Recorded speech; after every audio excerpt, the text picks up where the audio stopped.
दोस्तों, अगर आप भी रोहित शर्मा और यशस्वी जायसवाल को शानदार खिलाड़ी मानते हैं तो हमारी इस वीडियो को लाइक जरूर कीजिएगा। दोस्तों, इंग्लैंड के खिलाफ 5वें टेस्ट मुकाबले के पहले दिन आया रोहित शर्मा, सरफराज खान और यशस्वी जायसवाल का तूफान, तो वहीं ध्रुव जुरैल की धाकड़ बल्लेबाजी से टीम इंडिया ने रचा पहले दिन ही इतिहास। जी हां, भारत और इंग्लैंड के बीच 5वें टेस्ट मुकाबले के पहले दिन भारत के बल्लेबाजों ने कमाल का परफॉर्मेंस करके दिखाया है। यहां पर यशस्वी, सरफराज और ध्रुव ने शतक ठोककर पहले दिन ही टीम इंडिया को मजबूत स्थिति में पहुंचा दिया। वहीं अपने नाम के अनुरूप रोहित ने वह किया जिसके बाद पूरी दुनिया उन्हें सलाम करने लगेगी। तो दोस्तों, हम आपको आपके पहले दिन की पूरी हाईलाइट का वीडियो जरूर दिखाएंगे, लेकिन उससे पहले यदि आप भी इन चारों बल्लेबाजों की दमदार बैटिंग को देखकर खुश हैं तो इस वीडियो को लाइक जरूर कर दे और साथ ही साथ अभी तक आपने हमारे चैनल को सब्सक्राइब नहीं किया हो तो चैनल को सब्सक्राइब करके बेल आइकन जरूर दबा दें। तो चलिए सबसे पहले टॉस की बात करते हैं। धर्मशाला के खूबसूरत स्टेडियम में एक बार फिर जब सिक्का उछाला गया तो गिरा भारतीय कप्तान रोहित शर्मा के पक्ष में और उन्होंने आंख मूंद कर पहले बल्लेबाजी करने का फैसला किया। एक बार फिर सफेद जर्सी में इन्फॉर्म कप्तान रोहित के साथ यशस्वी जायसवाल की तूफानी जोड़ी अपने बल्ले से गदर मचाने के लिए मैदान में उतर चुकी थी। दोस्तों, जहां भारतीय फैंस को उम्मीद थी कि ये दोनों शुरू से ही आक्रामक रुख अपनाएंगे, लेकिन हमें कुछ अलग ही माहौल देखने को मिला। शुरुआती कुछ ओवरों में दोनों बल्लेबाजों को रन बनाने में काफी स्ट्रगल करना पड़ रहा था। इंग्लैंड के तेज गेंदबाजों को पिच से काफी मदद मिल रही थी, लेकिन थोड़ी देर नजरें जमाने के बाद फिर इन दोनों बल्लेबाजों ने शुरू कर दिया अपना काउंटर अटैक। रोहित ने एंडरसन की गेंद पर कट शॉट से चौका बटोरकर अपने तेवर इंग्लैंड को दिखाने शुरू कर दिए। दूसरी तरफ जायसवाल ने भी मिड विकेट के ऊपर से खतरनाक छक्के से अपनी पारी का आगाज किया। फिर इन दोनों खिलाड़ियों ने पीछे मुड़कर नहीं देखा। क्लासिकल टेस्ट मैच के अंदाज में दोनों खिलाड़ियों ने अपनी शुरुआत की और दोनों खिलाड़ी बेहद खतरनाक अंदाज में बल्लेबाजी कर रहे थे। 18वें ओवर की आखिरी गेंद पर टॉम आर्टले के खिलाफ आगे बढ़कर रोहित ने बेहद शानदार अंदाज में छक्के से न सिर्फ 50 पूरा किया बल्कि यशस्वी के साथ इस शत की पार्टनरशिप को भी अंजाम दिया। इन दोनों खिलाड़ियों के बीच साझेदारी को तोड़कर पहले सेशन में इंग्लिश खिलाड़ी नहीं निकाल पाए। एक बार फिर इन दोनों खिलाड़ियों ने इंग्लिश टीम के जल्द से जल्द विकेट चटकाने के सभी प्लान पर पानी फेर दिया। जायसवाल ने भी अपने कप्तान का बखूबी साथ निभाया और शानदार फॉर्म जारी रखते हुए इस खिलाड़ी ने भी अपने अर्धशतक के आंकड़े को पार कर लिया।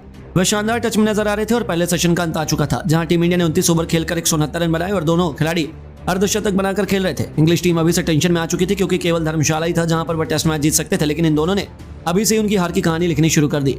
इंग्लिश टीम को पहले सेशन में इन्होंने एक भी सफलता हासिल नहीं होने दी। लंच के बाद मैदान में दोबारा तो उतरते ही रोहित ने गेंद को बाउंड्री नहीं सीधा स्टेडियम के बाहर मारकर तूफानी छक्के से इस सेशन की शुरुआत की और दोनों खिलाड़ियों ने मैदान में आते ही आक्रामक रुख अपनाया। जायसवाल शानदार लय में नजर आ रहे थे। उन्होंने शोएब बशीर की गेंद पर बेहतरीन चौका लगाकर इस सीरीज में एक और तूफानी शतक केवल 123 गेंद में पूरा कर लिया।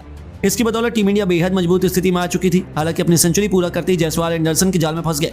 उन्होंने एक बड़ा छक्का मारना चाहा, लेकिन बाउंड्री पर उनका आसान सा कैच फील्डर ने लपक कर टीम इंडिया को बहुत बड़ा झटका। यशस्वी 124 रनों की बहुमूल्य पारी, 4 छक्कों, 9 बेहतरीन चौकों की बदौलत खेलकर पवेलियन की शोभा बनाने लौटे। उनके रूप में टीम इंडिया को पहला झटका लगने के बाद मोर्चा संभालने के लिए मैदान में शुभमन गिल कदम रख चुके थे, लेकिन आते ही यह खिलाड़ी केवल 5 रन बनाकर चलता बना, जो टीम इंडिया को बहुत बड़ा झटका था। उन्हें शोएब बशीर ने अपना शिकार बनाया। लगातार 2 गिरे विकेटों ने टीम इंडिया को मुश्किल में फंसा दिया। उनके आउट होने के बाद सरफराज खान रोहित के साथ निभाने आ चुके थे और मैदान में एक तरफ जहां खुद कप्तान रोहित थे, दूसरी तरफ सरफराज इस मौके पर चौका नहीं सीधा छक्का मारने की फिराक में उतरे थे। इंग्लैंड को लगा कि 2 विकेट के बाद वे भारतीय टीम पर दबाव बनाएंगे और इन दोनों खिलाड़ियों ने अगले कुछ घंटों में वह किया जिसका अंदाजा अंग्रेजों को भी नहीं था। सरफराज ने आक्रामक अंदाज में तूफानी छक्के से अपनी टीम की पारी की शुरुआत की। फिर टेस्ट को T20 बनाते हुए चौके छक्कों की झड़ी लगा दी। एक के बाद एक सरफराज ने टॉम आर्टले की 3 गेंद पर 2 छक्के, एक तूफानी छक्का लगाकर मैदान ठोक दिया गदर। इंग्लैंड के तो पैरों तले जमीन खिसक गई और अंदाजा ही नहीं था उन्हें कि आखिर ये हो क्या रहा है। इन दोनों ने अंग्रेजों की नाक में दम कर दी और इस बीच भारतीय कप्तान ने ऑली रॉबिन्सन की गेंद पर 2 रन दौड़कर आखिरकार लंबे इंतजार के बाद अपना बेहतरीन शतक भी पूरा कर लिया। इस दरमियान उन्होंने 135 गेंद का सामना किया और एक छोर पर 1 मैन आर्मी की तरह डटे रहे। क्या तक उन्होंने इंग्लैंड को कोई और सफलता हासिल नहीं होने दी।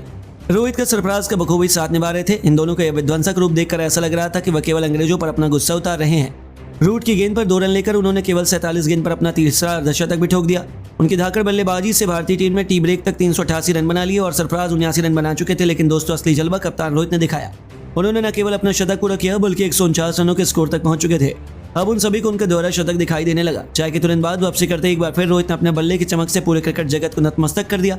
उन्होंने हिटमैन वाले अवतार में शानदार स्ट्रेट डाइव से चौका बटोरकर 150 रनों के जादुई आंकड़ा पार किया, जिस पर पूरे स्टेडियम ने खड़े होकर तालियां बजाई। वहीं उनके साथी सरफराज को रोक पाना इंग्लैंड के बस की बात नहीं हो पाई।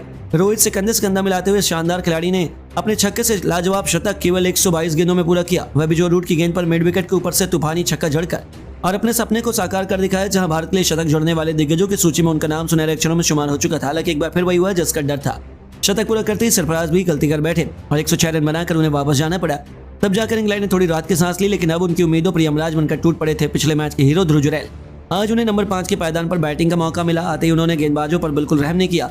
इंग्लैंड के कप्तान बेन स्टोक्स ने उन्हें आउट करने के लिए हर एक रणनीति अपना ली, लेकिन फिर भी रोहित और ध्रुव टस से मस नहीं होने का नाम ले रहे थे।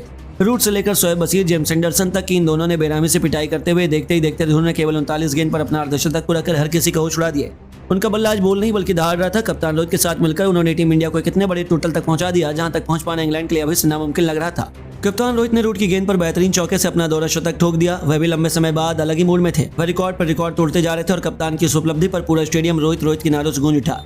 उसके बाद भी रुकना क्या होता है यह तो उन्होंने सीखा ही नहीं। पूरे दिन का खेल समाप्त होने तक उन्होंने इंग्लैंड को और सफलता हासिल नहीं होने दी।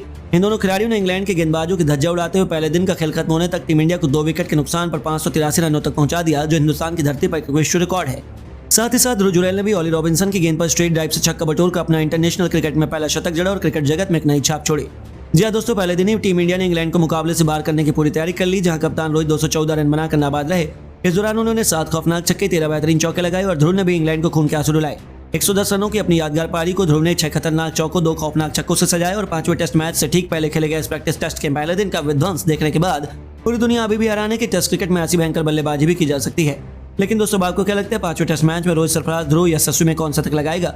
अपनी कीमती राय में नीचे कमेंट करके जरूर बताइए और खेल जगत से जुड़ी ऐसी नई खबरों के लिए हमारे चैनल को सब्सक्राइब करना ना भूलें। धन्यवाद।